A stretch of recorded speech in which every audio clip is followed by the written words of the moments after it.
পাকিস্তানৰ লগত দৰহম মৰহম থকাটো নিবিড় সম্পৰ্ক থকাটো ভাল নে বেয়া সেইটো অসমৰ ৰাইজে ক'ব। মই আৰু কিয় ক'ম, আৰু এগৰাকী বিদেশ মন্ত্ৰী হিচাপে মই আন্তঃৰাষ্ট্ৰীয় ৰাষ্ট্ৰৰ লগত কেনেকুৱা কাৰ সম্পৰ্কিত নকওঁ, কিন্তু মোৰ বিশ্বাস এতিয়াও নহয় যে গৌৰৱ গগৈ পাকিস্তানলৈ গৈছে। এইটো ভুল তেওঁৰ নিচিনা এজন জনা মানুহে নকৰে বুলি মই ভাবোঁ। কিন্তু মুখ্যমন্ত্ৰীয়ে আকৌ তথ্যবিহীন প্ৰমাণবিহীনভাৱে একো কথা নকয় ডক্টৰ হিমন্ত বিশ্ব শৰ্মাদেৱে।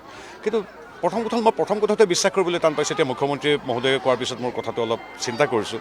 প্ৰথম কথা তেওঁ পাকিস্তানলৈ গৈছেতো মোৰ বিশ্বাস নহয়। দ্বিতীয় কথা, এদিন নহয় দুদিন নহয় 10-15 দিন আছে, সেইটোতো আচৰিত কথা। তাত তেওঁতো ক্ৰিকেট খেলিবলৈ যোৱা নাই, টেষ্ট মেচ খেলিবলৈ। তাতে তেওঁ টুৰিষ্টো নহয়, তেওঁ ধৰ্মীয় টুৰিজিম কৰিছে। 10-15 হাজাৰ মানুহ যায় এবছৰত 140 কোটি মানুহৰ মাজৰ পৰা, আৰু তেওঁ হয়তো কৈ দিলে হৈ গ'ল যে মই গৈছোঁ, কি হ'ব তাৰ পৰা, বা নাই মই যোৱা নাই। তেওঁক যেতিয়া সোধা হয় আপুনি পাকিস্তান গৈছেনে, ইমান দিন গৈছেনে, যে আপোনাৰ এই বিষয়ে কি মতামত, তেতিয়া তেওঁ কয় যে পুলিচ বেয়া, আমুক হিমন্ত বিশ্ব শৰ্মাই আমুক কথা কৈছে, চালেবেৰে ক'ৰবাত কথা কৈছে। এইটো সৰু কথা এটা।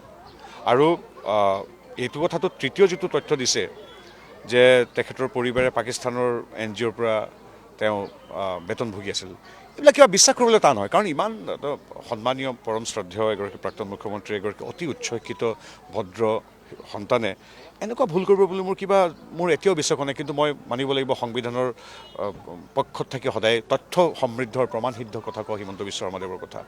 গতিকে এইটো বৰ আচৰিত কথা। তেওঁক সোধাই কিবা এটা উত্তৰেই কিবা এটা, আৰু ছেপ্টেম্বৰ মাহৰ অপেক্ষাত। কিন্তু মোৰ মনটো খুব দুখ লাগিব যিদিনাখন যদি সঁচাই গম পাম তেওঁ পাকিস্তানলৈ গৈছে বুলি। সাংবিধানিকভাৱে আচলতে তেওঁ পাকিস্তান যাব নোৱাৰে নেকি, এনেকুৱা কিবা আছে নেকি? নহয়, পাকিস্তানলৈ আপুনি চাওক, পাকিস্তানলৈ কোন যায় কি যায় আপুনি চাওক। পাকিস্তানলৈ কোন যায়, এতিয়া আপুনি মই গৈছোঁ নেকি পাকিস্তানলৈকে?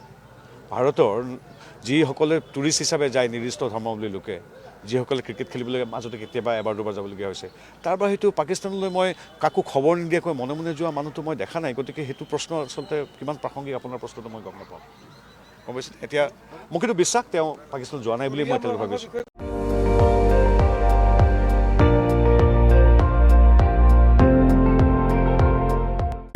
আপুনি চাই আছে ND24, সৰ্বশ্ৰেষ্ঠ নহয় সৰ্বোত্তমৰ দৌৰ।